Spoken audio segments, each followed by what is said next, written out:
Hello, my friends. Welcome back. Dr. Ken Berry with you. I'm going to be hanging out with you for the next half hour or more, depending on the questions, and answer as many questions for you as I can about a proper human diet, about nutrition, about medicine, medical conditions, etc. None of this is medical advice. You'll have to see your doctor for that, but I can definitely get you pointed in the right direction. Welcome, James, new YouTube member. I just enabled membership on this YouTube channel as an additional way you can support the work that Nisha and I do. If you really want to have access to Nisha and I, then you need to do like John did and become part of our private community. John, you're not going to miss anything. I'm not going to be doing any extra lives here for YouTube members only. I'm only going to be doing private lives inside of our community. So don't worry about that. So everybody sit back and relax, get some bacon or some good sugar-free coffee, and let's talk about a proper human diet. There comes the mailman. All right, guys, I'm ready. I'm open. I'm willing, ready and able to answer your questions. Michelle is surprised that I'm live. I'm surprised. When I have a free minute and a wild hair, I'll go live and answer questions. I'm live on Twitter. I'm live on Facebook, and I'm live on YouTube. And directly after this live, I'm going to be live in our private community. I'm going to jump over there so that we can have more time to answer questions in more detail and more thoroughly. Hey, Holly Crazy, it's so good to see you there. Oh, okay, Holly, we'll check that out. Phil is here, excellent. Reeb is here. Welcome, Reeb. Welcome, David. All right, guys. Hey, there's Mitzi Champion. She's one of our PhD mentors in our community, and she's also a moderator here on YouTube. If you see anybody who answers your question and they have a little blue wrench beside their name, that means that they are a PhD approved moderator on YouTube. You won't see that on any other platform. All right. Ellen B says, damaged pancreas from severe acute pancreatitis years ago. It's super slow to release insulin, and I'm now type 2 diabetic. C-Peptide is normal. So if your C-Peptide is normal, Ellen B, that means you're still making plenty of insulin right on time. C-Peptide is normal. Any hints? I'm super low carb, but glucose is always over 100. So my hint to you would be, I'm glad you checked your C-Peptide. That's a very important test for every adult human, especially someone who's had pancreatitis in the past and possible pancreatic islet cell damage. You need to get your A1C checked every 3 months, maybe every 6 months, but definitely every 6 months, if not every 3.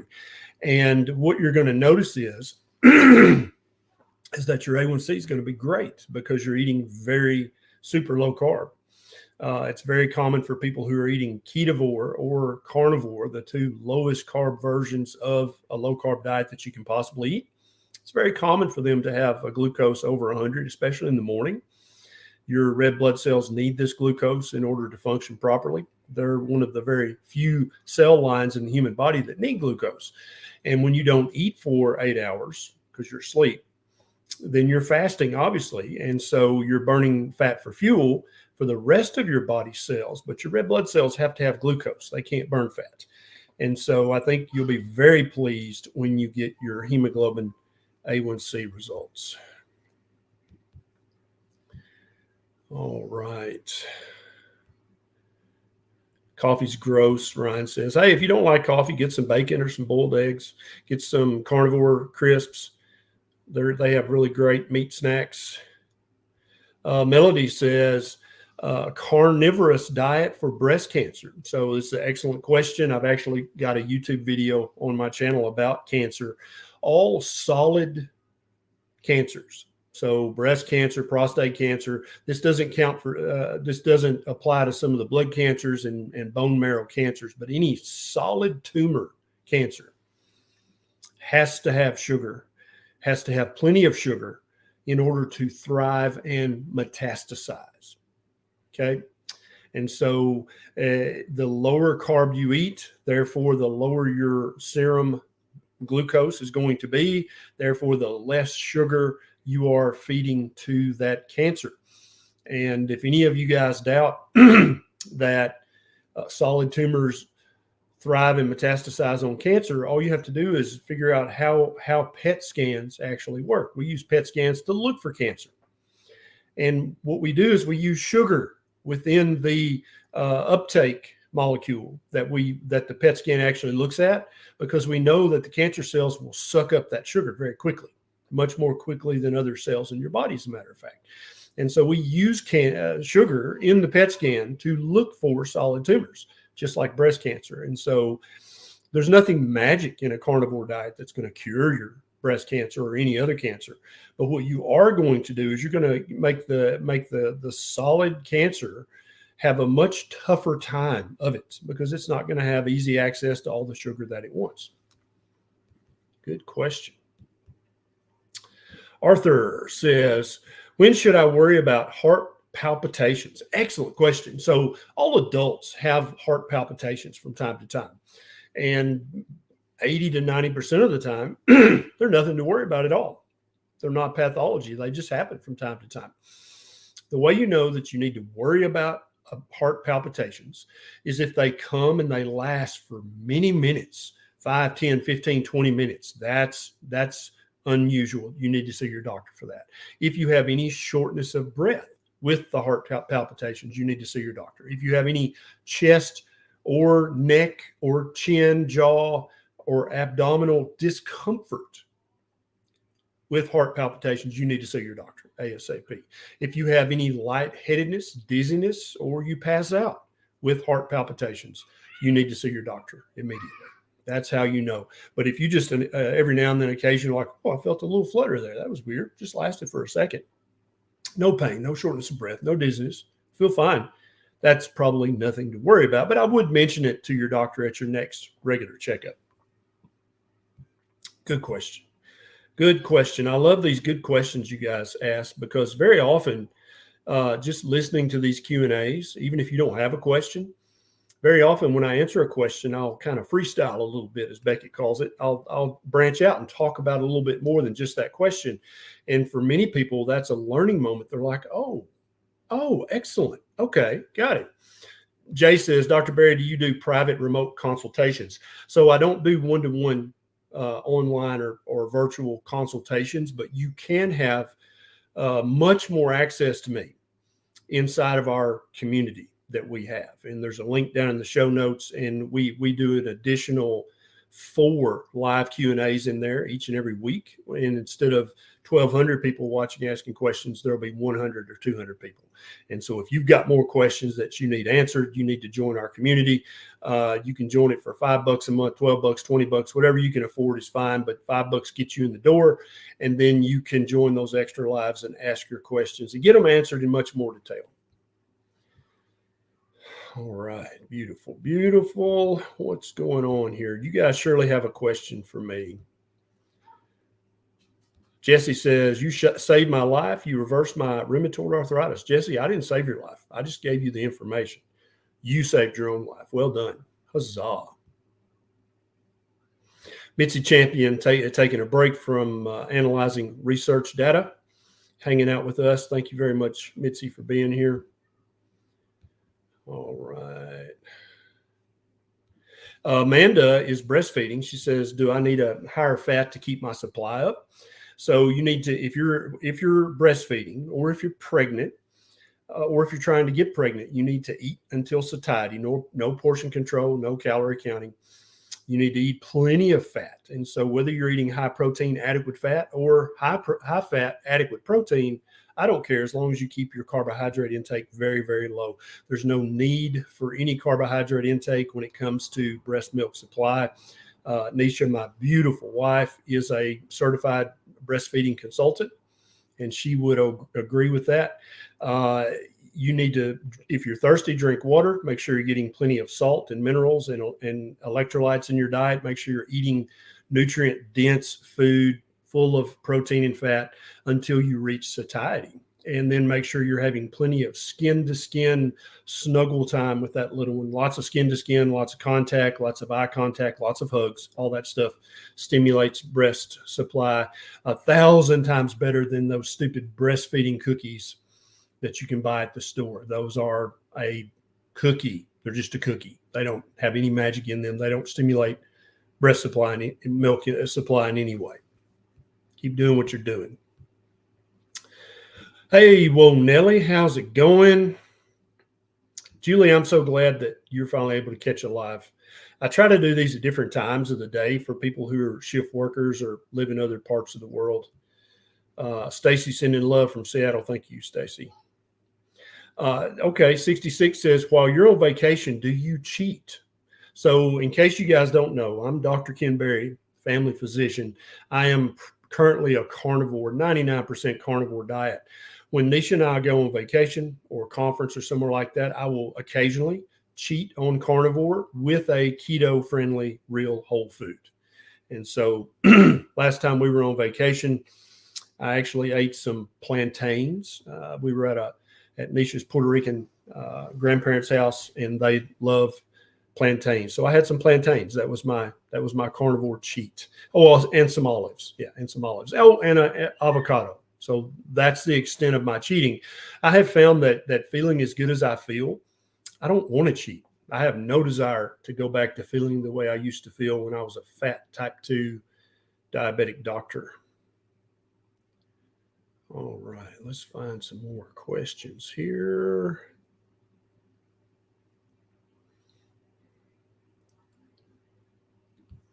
Thank you, Tess, very much for the super sticker. Oh, in case you guys didn't know, Nisha has a holiday cookbook. There is a link down in the show notes. You can click straight off and get it there, or you can go to the link that Nisha put in this comment. She's on the couch right now watching Scrooge with Beckett and Bonnie Blue. Beckett loves Scrooge. He thinks he's funny. No, not Scrooge, the Grinch. I'm sorry. Thank you, Mr. Werewolf, very much. Zach says, since last year, my friend has been suffering from kidney stones. He is physically fit, active, and young. He's 29. He has been on SAD. What about the proper human diet for kidney stones? So, Zach, tell your friend I actually have a video on my YouTube channel about what actually causes kidney stones. And the vast majority of it is hyperinsulinemia, eating a high-carb diet that keeps your insulin chronically high, chronic levels of inappropriate inflammation. That comes from eating a junk, sad diet. And then eating too many high oxalate foods. That trio is going to greatly increase your risk of developing the most common kind of kidney stones, which are calcium oxalate stones. About 80%, 85% of all kidney stones are calcium oxalate stones. And many doctors want to focus on the calcium. But why, I don't know. And they're like, oh, you need to cut back on calcium intake. Calcium is an absolutely essential element that we must have in our diet.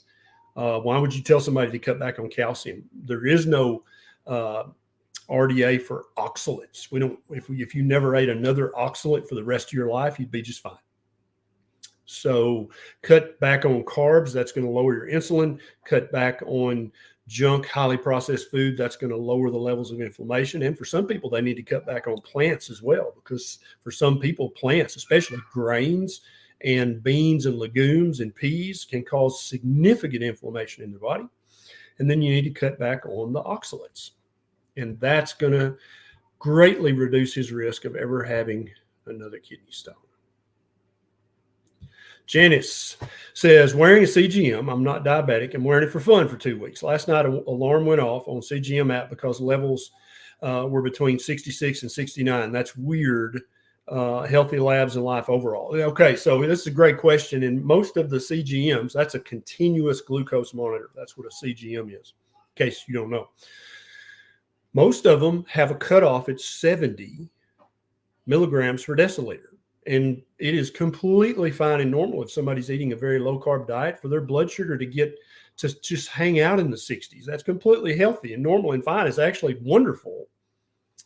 Unless you're injecting insulin and you get down in the 60s, then you may need to take a little teaspoon of honey, because that'll definitely jack up your blood sugar. But I know many carnivores that their blood sugar will get down into the high 50s, especially during the night while they're asleep.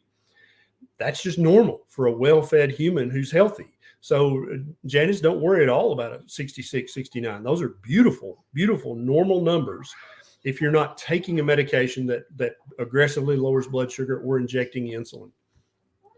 But that's so if anybody from Dexcom or Freestyle Libre, if anybody's watching, please allow people to change the setting that below 70 is somehow dangerous, because that's misleading and it's also just wrong. I'll let people set 60 as the lower limit. So at least if they get an alarm, there might actually be something to be alarmed about. Jim, I've actually got a video on this channel, how to break your habit, junk food habit, break your junk food addiction. It is absolutely a real addiction. People suffer from this. A lot of healthcare experts out there will poo-poo this idea and say that's foolishness. You can't be addicted to sugar. There are hundreds of thousands of people in the low carb community who will tell you otherwise, because they had discrete, noticeable withdrawal symptoms when they were coming off the sugar. And so sugar cravings are a very real thing. Sugar addiction is very real. You can break this addiction, this habit. It's going to take some work on your part, just like if somebody's trying to quit smoking or trying to quit alcohol or trying to quit either an illicit or a licit drug that has some degree of habit forming potential. It's going to be a process, and you might fall down a couple of times. That's totally fine. Just get right back up, forgive yourself, and start all over again. Rush is, I love Rush. Rush says he's been eating those breastfeeding cookies for months, and they haven't been working for him at all. Rush, dude, no. They don't even help women who are actually breastfeeding, much less men who are not. We got Janice already. Oh, we got a new member, Zach. Thanks for joining up, Zach. If you're just looking for a way to support the work that Nisha and I do, becoming a member of this channel will help. That absolutely helps us reach more people. I appreciate that. We don't promise a lot of stuff to the members other than we'll shout you out when we see you, and we'll try to answer your comments preferentially, but that's about it. But it definitely helps the work we do. Arthur, thinking about taking Sigma Male for help with my low testosterone. Anything else you might recommend? I'd probably save my money on the Sigma Male. I'd go see a doctor who's reputable and knowledgeable about bioidentical hormone optimization. Many of the supplements out there that may or may not raise testosterone are they're not regulated to the point where they have a very consistent dosage. Now, I'm not familiar with Sigma Male. They may be wonderful. I don't know, but why not just get it done properly? I guarantee you there's a doctor within 100 miles of your home who's very good at hormone optimization. Michael, carnivore for 6 weeks, having leg cramps. Will this diet help my congestive heart failure? So a lot of people with congestive heart failure think they cannot eat a keto diet, ketovore, carnivore diet, because they think, well, that can't be good. Actually, heart muscle can burn beta hydroxybutyrate better and more efficiently than it can burn glucose. So if you have any friends out there who have CHF, congestive heart failure, once they're keto adapted and on a keto diet or ketovore or carnivore, their heart function will actually improve. Their heart beating and pumping will become more efficient because the cardiac myocytes can actually use ketones for fuel better than they can use glucose. There's more and more coming out in the literature about this all the time. There's a couple of studies going on right now of using a therapeutic ketogenic diet to treat congestive heart failure. So now the leg cramps, you need to probably increase your salt intake, increase your electrolyte intake, and maybe increase your daily mineral intake. And that's going to make the cramps go away. Now, if you've recently upped your physical intensity of your exercise, that's going to give you leg cramps for a day or two. That's nothing to worry about. That's just part of the process. Sherry, hey, thank you, Sherry. Thanks for all your time. When it comes to chronic inflammation, does it make a difference if eating butter versus bone marrow? Oh, they're both excellent. I would say bone marrow is probably a little better, but really either way, what if you just mix the butter with the bone marrow, Sherry? Yeah, make some bone marrow and then put some butter in there. Then you can't lose at that point, right? Good question. Thank you for that. All right. Hey, thank you, Shirley, very much. Tired of looking for a name. Are there any strategies to fight polyps in the gallbladder? I've been doing keto carnivore for the past 4 years and would love to keep my gallbladder. That's a great question. So now here, this is an instance of one of those times when I'm going to branch out from this question. So is having polyps in your gallbladder a reason to have your gallbladder removed? No, it is not. Only if one of the polyps is flopping up and plugging up the cystic duct and causing you to have a gallbladder attack. There's no reason to have your gallbladder removed because you have a polyp. What if you have gallbladder sludge? Should you have your gallbladder removed? No. What if you have gallstones and you're not having gallbladder attacks? Should you have your gallbladder removed? No. The only reason you should have a gallbladder removed is if you have gallstones and one of them is blocking the duct so that bile cannot get out of your gallbladder and you're having a severe cholecystitis, a gallbladder attack, then you should probably have your gallbladder out. If you have a severely infected gallbladder, you probably need to have it out. If you've had severe trauma and you've ruptured your gallbladder, you probably need to have it out. Those are the only 3 reasons. Okay, gallbladder dysfunction is not a reason to have your gallbladder taken out. Gallbladder sludge, gallstones, or polyps. These are not, none of these are, they are possible reasons that you might need to have your gallbladder removed if it leads to gallbladder attacks, cholecystitis.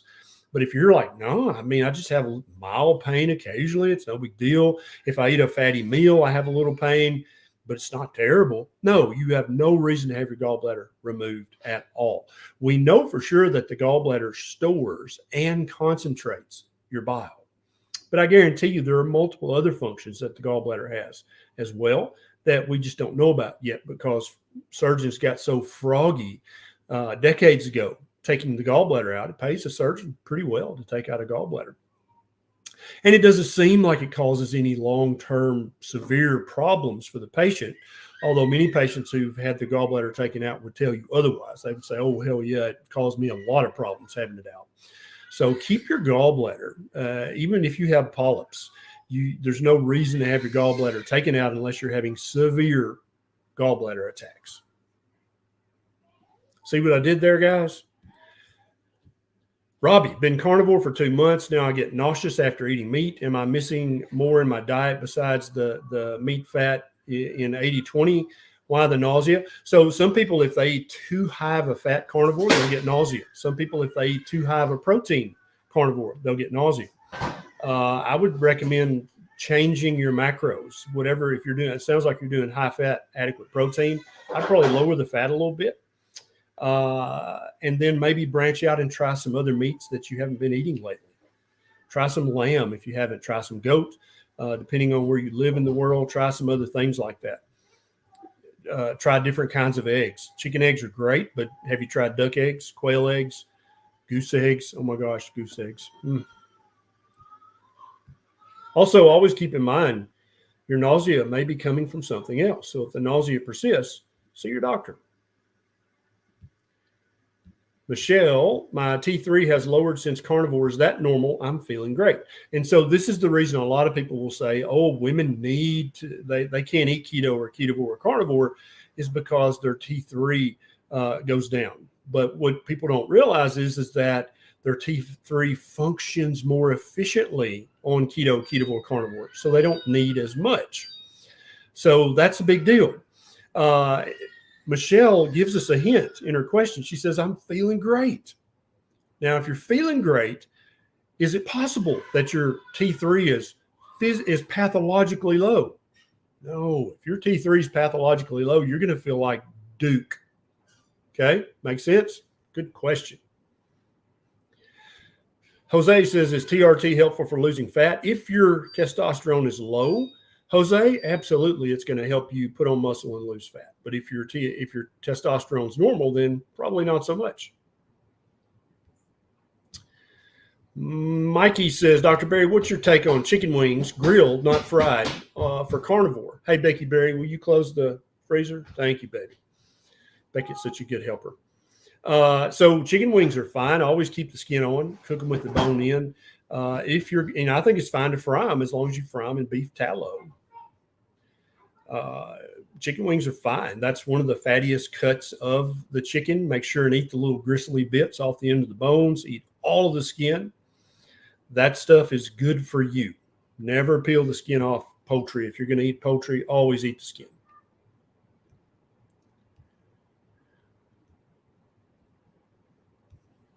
Alice is a new member. Welcome, Alice. Jaden's a new member. Welcome, Jaden. Thank you for your support of this channel and the work that we do. Black Sun, is it common to lose your voice on a carnivore diet? No, Black Sun, it's not. If you've lost your voice, depending on the manner in which you lost it, you may need to go see your doctor. You may have developed a little laryngitis, may have a little viral infection, or there may be something more concerning going on. But eating a proper human diet doesn't make humans lose their voice.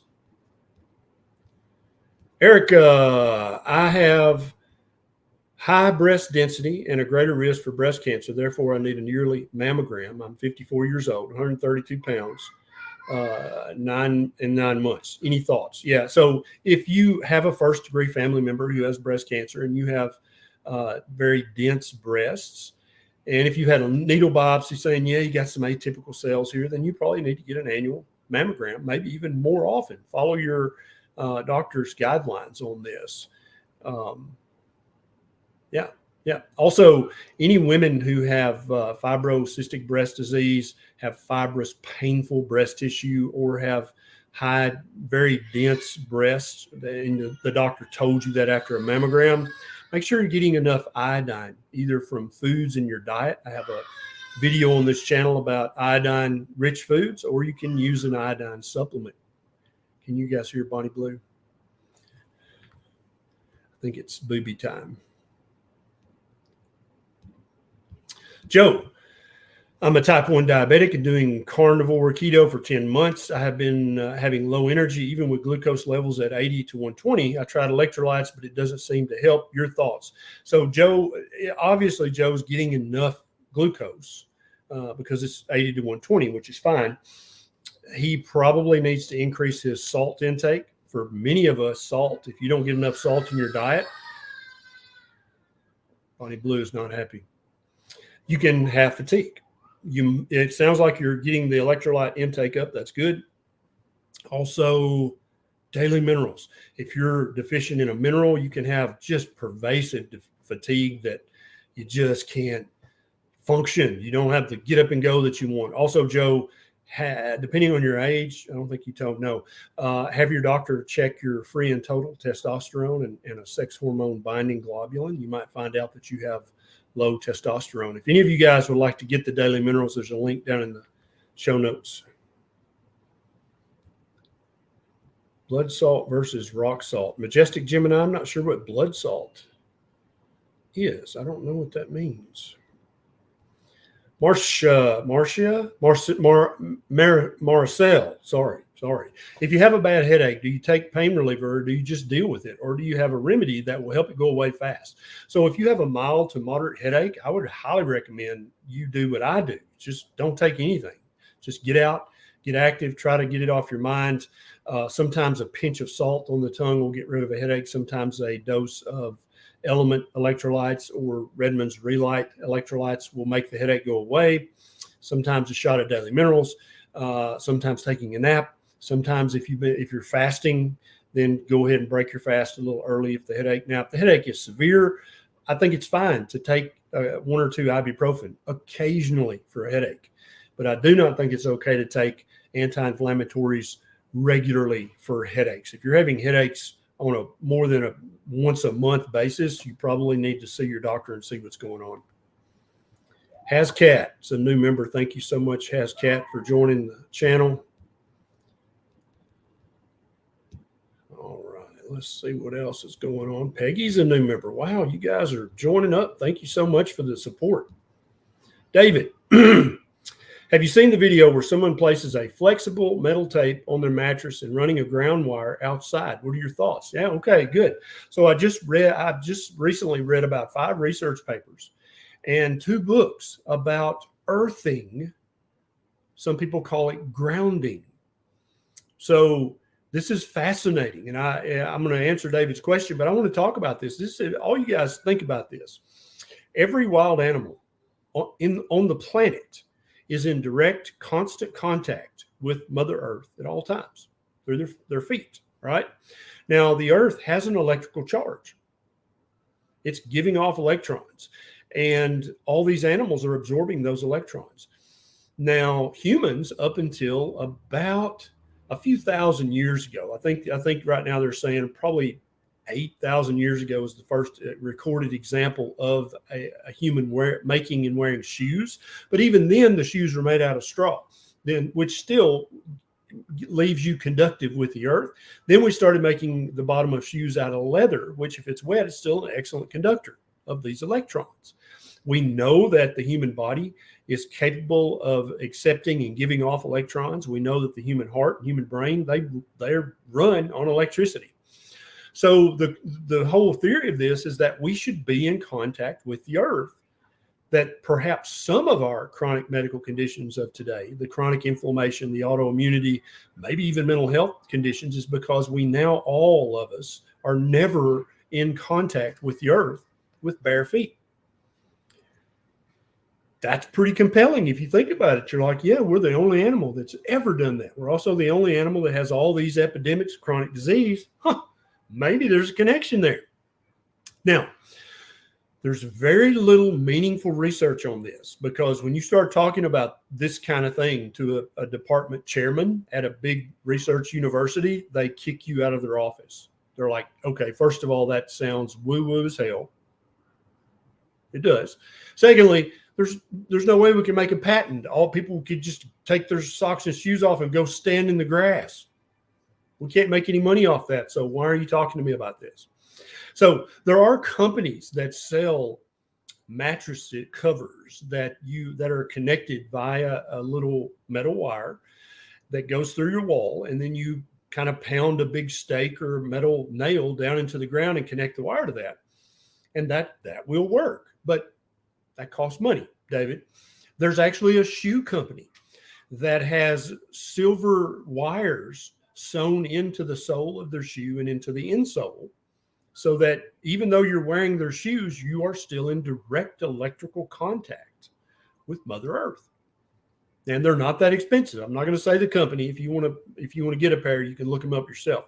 But I would not be surprised if being in direct contact, electrical contact with Mother Earth, that's probably a good thing. There's probably some health benefits to that. And so what I would recommend all you guys do, rather than spending money on the shoes or the sleeping pads or any of that stuff, is once a day, first thing in the morning, I don't care if it's hot or cold outside, take your socks and shoes off and go outside and stand in the grass or in the dirt in the morning sun for 5 or 10 minutes. This is going to do multiple things for you.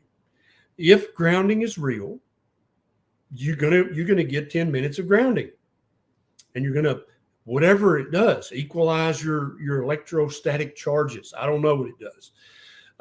If it does nothing, so what? You still went outside in the sun for 10 minutes first thing in the morning, and you set your diurnal rhythm for the day, right? So there's lots of research about getting morning sunlight and that kind of letting your body know, oh, it's morning time. And then when it becomes bedtime, you're much more likely to sleep better, sleep deeper, sleep longer if you do that. So I would recommend all you guys, it's free. Take your shoes and socks off, go out and stand, and you can stand on concrete. That's still going to do the trick, but you need to be in your bare feet. And so don't worry about, oh, I'm going to lose a toe because it's, 40 degrees Fahrenheit where I'm at. 10 minutes is fine. You're not going to lose a toe. But I want all you guys to start doing that in the morning, and then report back. Let me know if you notice any benefits. many people noticed, anecdotally, yes, of course, that they just feel better. Their anxiety's less. Their mood is more calm and stable if they do that every morning. So 10 minutes every morning, barefoot, on the dirt, in the grass, on the concrete even. Because the concrete, if you stand on wet concrete and there's an electrical current, like a tension wire that's fallen down and it's touching the wet concrete, you're going to get electrocuted and die. So we know that is conductive. Good question, David. I love it when people are thinking about stuff like that. Oh, thank you, Gary, for becoming a member.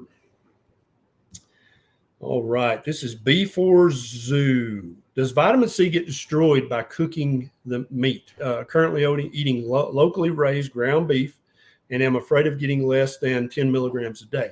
So if you overcook the meat, if you cook it just well done and then some, like Granny Berry cooks her meat, then you're probably not going to get much vitamin C from that at all. I never cook ground beef more than medium ever. It's always pink in the middle. I know where my ground beef comes from. I know how fresh it is. I always smell it before I start to cook it.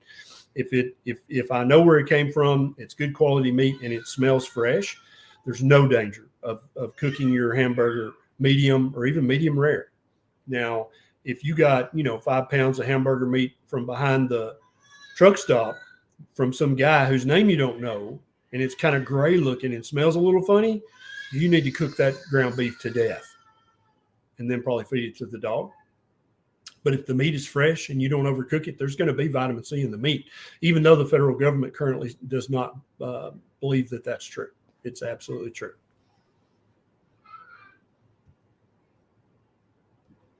Good question. Thank you for the super sticker. Palo Masamempri. Marek, I have sudden involuntary leg jerks occurring once every minute or so if I try to fall asleep, but I'm waking up a couple of times for some reason. What is this and how to address this? This sounds like myotonic or myoclonic jerks.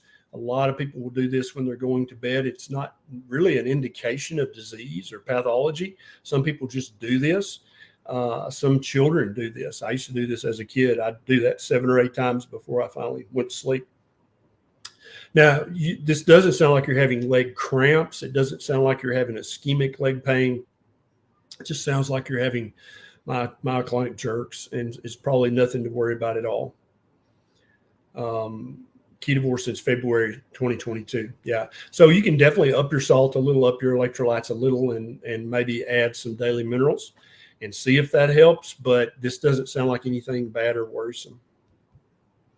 Kathy, thank you very much, Kathy. Kathy wants us to keep helping people all around the world get healthier, and we are anxious to do that.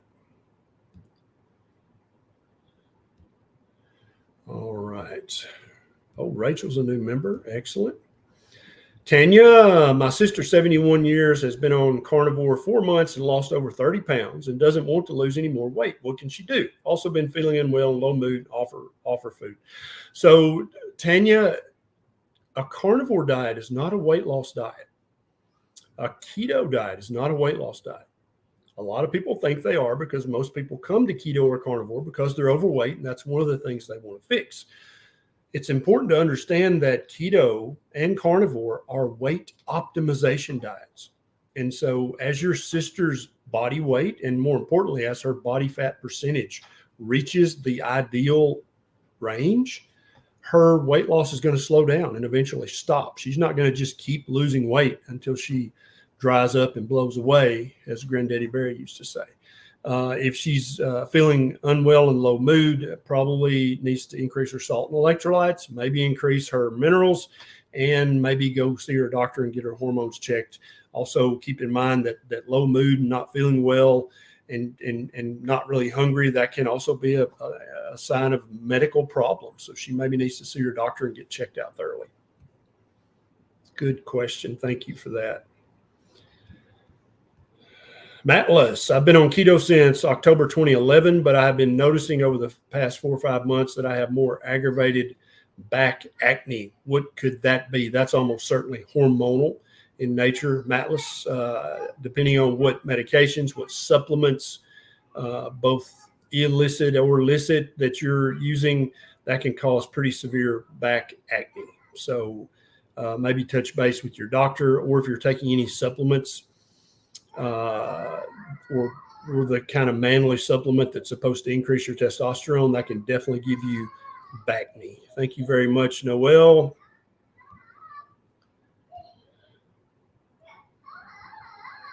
Have any of you guys tried grounding and it helped you? Tell me in the comments, because I'm very interested in this, and I really want there to be more real research done about grounding, because I think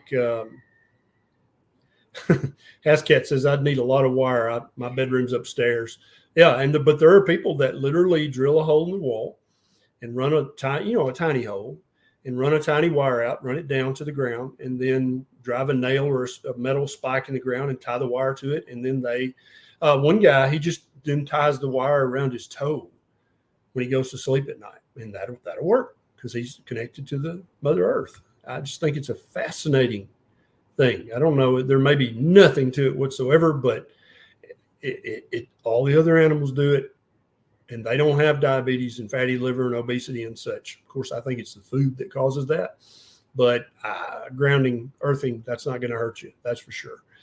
Zach says, do you have any thoughts on vitiligo? I tried carnivore with eggs and dairy for 45 days and didn't notice a change. Also, thank you and God bless you, Doc. So this is one of the things that Joe Rogan talked about. He has vitiligo, and he reported that his vitiligo lesions were starting to fill in with pigment the longer he stayed carnivore. Now, vitiligo is an autoimmune condition, and it wouldn't surprise me if the progression of vitiligo either slowed down or stopped. That would not surprise me at all. But if you started to repigment the outer edges of your vitiligo lesions, that also wouldn't surprise me much. Now, I'm not advocating a carnivore diet as a cure for vitiligo. I don't think that's going to happen. You're still going to have vitiligo. But what if your lesions started to get smaller the longer you stayed carnivore? That'd be pretty cool, right?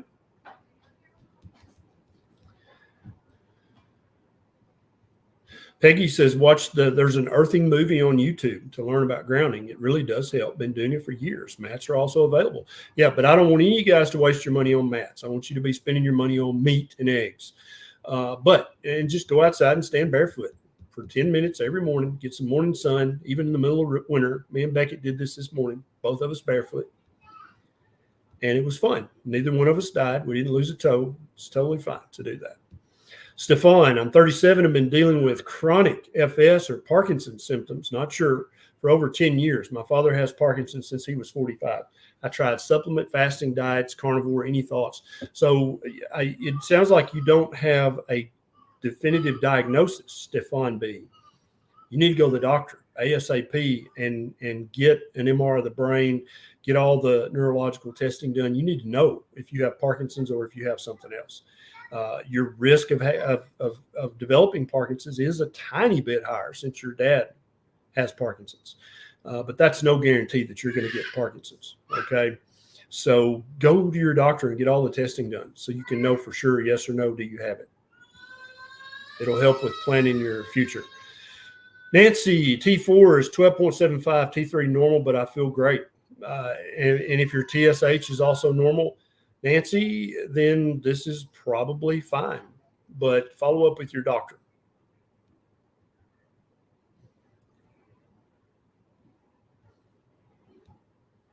Yeah, everybody's acting like they're going to get ringworm if they stand in the dirt. So you can actually just stand on clean concrete. If it's the least bit moist at all, it's going to be a good conductor. So you can earth by standing on the concrete. Francisco, is there any more research updates on PhD and young onset Parkinson's? So I know there's a couple of studies going on right now, for Francisco, about using a ketogenic diet. So that's going to be any very, very low carbohydrate diet, including carnivore, to actually slow down the progression of Parkinson's or even improve the symptoms of Parkinson's disease. This research is ongoing. It'll probably be a year or two before we have any results back on that. But in the meantime, why wouldn't you want to eat a proper human diet? Sounds like it's probably a good idea. Kathy, been doing keto for 3 months. Would love your thoughts on my labs. LDL HDL ratio 3.3, HDL 60. That's great. LDL 198, triglycerides 92. That's great. My A1C was 5.7, but doc won't redo yet. So, Kathy, you're still barely pre-diabetic with an A1C of 5.7. So I want you to do as low carb keto as you possibly can. Maybe crank it down to Ketovore. And if you don't know what that is, I've got videos on this channel about Ketovore, and Nisha's got videos about Ketovore diet on her channel as well. And do that for 3 months and then get that A1C rechecked. And guess what? You're going to have a normal A1C. How cool is that? You're almost there.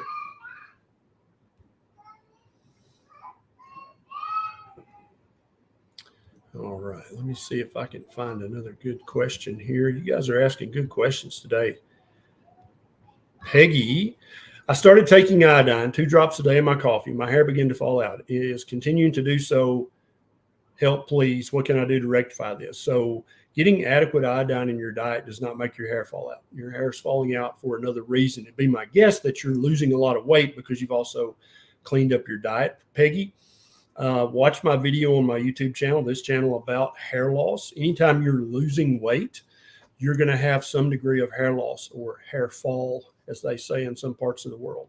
Iodine, getting adequate iodine does not make your hair fall out. It's not that. It's something else that you're doing coincidentally. Good question.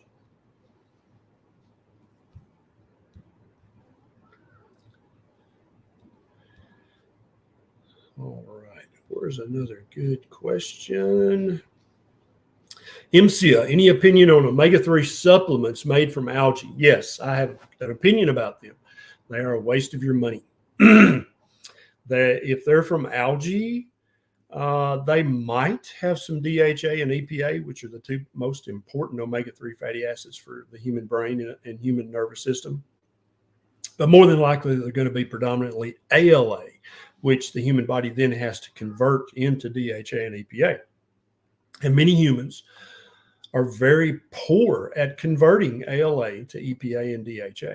So what I would recommend you do is eat omega-3 rich foods. I have a video on this channel about omega-3 rich foods. I do not recommend that any of you guys waste your precious money. And let me ask you, money's kind of getting more valuable here lately, isn't it? It's getting harder to come by. So stop wasting your money on unnecessary supplements. Get your omega-3 from eating omega-3 rich foods. And so you're like, well, I can't afford. No, can you afford a can of sardines? Yeah, you can, with the bones in and the skin on. That's an excellent source of really highly bioavailable and bioabsorbable omega-3 fatty acids that your body can actually use. Eating a can of sardines 3 days a week is way cheaper and way healthier than taking an expensive omega-3 supplement every day, and probably works better to boot. Eat your sardines, my friends. They are a health food. Afro-abomination. Ken, what's your opinion on 80-20 carnivore? Riboflavin and pantothenic acid always fall short, and sometimes peroxidine, unless you either eat organs, eggs, or stop 80-20 and eat more meat. Yeah, for some, I think 80-20 carnivore, which is a very high-fat carnivore, some people do great with this. But I think for most people, it needs to be for a month or 2, maybe to unstick a stalled weight loss. That's a great use of it. Most carnivores, even on 80-20, they're going to be including egg yolks, which is an excellent source of riboflavin, pantothenic acid, and pyridoxine. So just include egg yolks, and you're going to be getting all those other vitamins with your 80-20. I'm a big fan of high-fat, adequate protein keto and carnivore. I'm also a big fan of high-protein, adequate fat. High-fat, adequate protein. I don't care. As long as you keep your diet very, very, very low carb, you're going to benefit and you're going to win. Shelby, carnivore for 4 years, A1C 5.6, that's normal. Vitamin D 15, that's very low. Start eating vitamin D rich foods that I talk about in my video on this channel. at least 3 days a week. You can also get more sunlight, or you can also take a vitamin D3 supplement, not vitamin D2. TSH 6.79, that sounds a little sluggish. Get a full thyroid panel, and then also, depending on if you have symptoms of low thyroid, you may need a thyroid hormone replacement. Talk to your doctor. Quit salt 9 months ago with bad advice. Yeah, don't quit salt. All mammals on the planet, including human beings, need an adequate supply of salt each and every day. Any doctor that tells you you need to cut all the salt out of your diet needs to be fired by you. If a dietitian tells you, oh, you've got heart failure, you need to avoid all salt, you need to fire them, because they do not know what the hell they're talking about. Every human on the planet, without exception, needs a good daily supply of salt for optimal health. Just added salt, D3, iodine. Will this help my elevated blood pressure, TSH, and low D? Yes, it will. Also, you need to be eating a very low carbohydrate, nutrient dense, ancestrally appropriate diet, like a proper human diet. And if any of you guys are like, I keep hearing you say proper human diet, but what are the guidelines? What are the principles of that? Down in the show notes, I've got a link to a video that tells you every single one of the principles of a proper human diet. You can check it out. Good question, Shelley. Black Sun, mucus builds up in my throat on carnivore and makes my voice raspy. It comes and goes, no pain, just loss of voice. Don't think it's laryngitis. Black Sun, it's probably the dairy. You got to cut the dairy out. For many, many people, dairy causes an increase of phlegm or mucus. Nisha used to work as a nursing home nurse and had a lot of patients with tracheotomy tubes. And the nurses just knew, you don't give them milk to drink or they're going to make 5 times as much phlegm or mucus. And I'm like this as well, even though I don't have a tracheotomy. I don't have a trach tube. But if I drink too much liquid dairy, including too much heavy cream, I'll start to and I come by this honestly. Granddaddy Barry held the world record in throat clearing. When somebody would call him on the phone, Granny Barry would say, "Granny, it's for you." And as he's walking to the phone, he's like, hello. So yeah, too much liquid dairy. For some people, too much cheese. It's not the fat in the dairy, it's the proteins that tend to cause this reaction in some people, not everyone, but some people. Fully laden swallow. Really love your interview with Dr. Malhotra. Would be really cool to see you do an interview with Brett Weinstein on the same topic. Just finished watching the Real Anthony Fauci documentary, Damn. Yeah, funny you should say that. I was just, I've got access to Dr. Brett Weinstein, who I have the highest respect for. He and his wife, Heather Hine, wrote a book it was a brilliant book. Do I have that handy? I want to show that to you. Yes, right here. I read this book 3 times. A Hunter-Gatherer's Guide to the 21st Century by Heather Hine and Brett Weinstein. There's not a link in the show notes because I just spontaneously did this. Read this book. If you want to understand human beings, if you want to understand how all mammals, human beings, how we heal, how we interact, how we go about living the life that we live on this planet, how we heal, evolutionary biology, all these things. This book, brilliant book, and I would absolutely love to have Brett Weinstein. I would invite him on this channel in a second, and I now have a way to contact him, so I'm going to reach out in the very near future and see if he'll come on with me. I'd love to have him. I'd be so honored. That'd be awesome. So if any of you guys know Brett Weinstein or his wife, Heather, please reach out and say, hey, Dr. Barry, just like fanboy over here, wants you to be on his channel.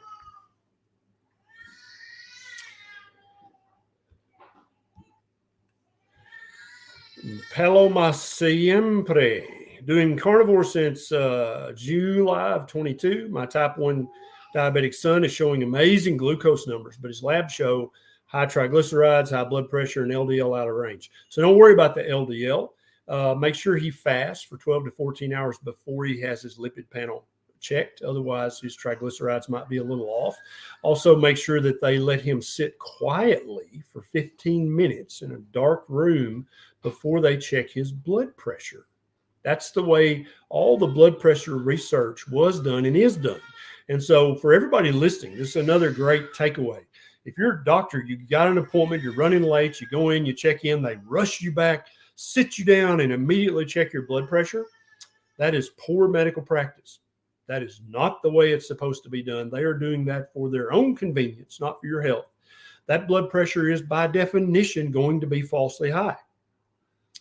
I don't care if it messes up the doctor's and the nurse's schedule. The way a blood pressure is supposed to be taken is you're supposed to sit quietly for 10 or 15 minutes, ideally in a dark, quiet room, and then have your blood pressure checked while you're sitting quietly with your legs uncrossed and your arms comfortable and relaxed. That is the way all the research was done. And so when the nurse rushes you back like cattle, sits you down, straps you down, puts the thermometer in your mouth and checks your blood pressure all at the same time, that's poor medical practice. That's not going to give you a real blood pressure. And many doctors' offices do it that way. And that is absolutely improper, incorrect. And it's going to give you a falsely high number. I'd love to know. I wish I was clairvoyant. I wish I could just know how many hundreds of thousands of people in the United States are taking a blood pressure medication that they don't even need, because that's the way their doctor checked their blood pressure and then looked down at the chart and went, your blood pressure is 160 over 95. That's high. I'm going to put you on a pill for that. When if they had checked the patient's blood pressure properly, it would have been 135 over 70. Yes. And so next time you're at your doctor's office and they try to do the cattle gap rush with you and then immediately check your blood pressure, say, un momento. You do realize I need to sit here for 15 minutes before you can actually get a real blood pressure. You do know that, right? Say that. Don't be rude. Just say it respectfully. Say, hey, I read you're supposed to wait 15 minutes before you check a blood pressure. Is that right? To which the nurse in her head will say, damn it. And out loud, she'll say, no, technically you're right. Yeah, but I mean, we're just really slammed today. And she'll try to make an excuse, which I understand. I get it, nurses. I understand. The schedule is what it is, and you got to roll with it. But at the same time, people deserve to know what their actual blood pressure number is. So I'd recommend Palo Me Siempre. I'd recommend you buy a home blood pressure cuff that checks up here on the arm, not on the wrist, that pumps up. And so then he can sit quietly for 15 or 20 minutes while he's chillaxing. And then you can actually know what your son's real blood pressure is. And I almost bet you money he doesn't have high blood pressure. Good question. Thank you for that. Hunza Tech. My girlfriend is on metformin and worried about hypoglycemia when going low carb. Should she worry, and how can she get off it? I'd appreciate your opinion. This is a great question. Thank you for asking it, Hunza Tech. So first and foremost, metformin or glucophage or berberine, they don't lower your blood sugar like other type 2 diabetes medications can and do. It works differently. And so number one, you can eat 0 carb and still take metformin, and it's not going to make you have dangerously low blood sugar. It doesn't work that way. Also, when your girlfriend's hemoglobin A1C becomes 5.6 or lower, she can stop taking the metformin because she's at that point not type 2 diabetic and also not pre-diabetic, and she doesn't need it anymore. So any of you guys, if you're still taking diabetic medications, not if you're type 1, but if you're type 2 and you're still taking medications, but you're like, my A1C was 5.6 or lower, call your doctor and say, hey, I don't have type 2 diabetes anymore or pre-diabetes. Can I not decrease or stop some of these medications? Many doctors are very fearful of a practice called de-prescribing. They're very confident to prescribe you medication, but they're very worried about de-prescribing. But indeed, many of you, thousands of you, maybe more, you need some medications de-prescribed with the help of your doctor. And as soon as your girlfriend has a normal A1C, she doesn't need the metformin. Good question. All right, guys, I'm going to move this live Q&A over into our private community. If you want to continue there and get your questions answered, there's a link down in the show notes that says join our community. I'll see you guys over there, and we'll keep this Q&A going. Thank you so much for the super chats. I'll see you next time.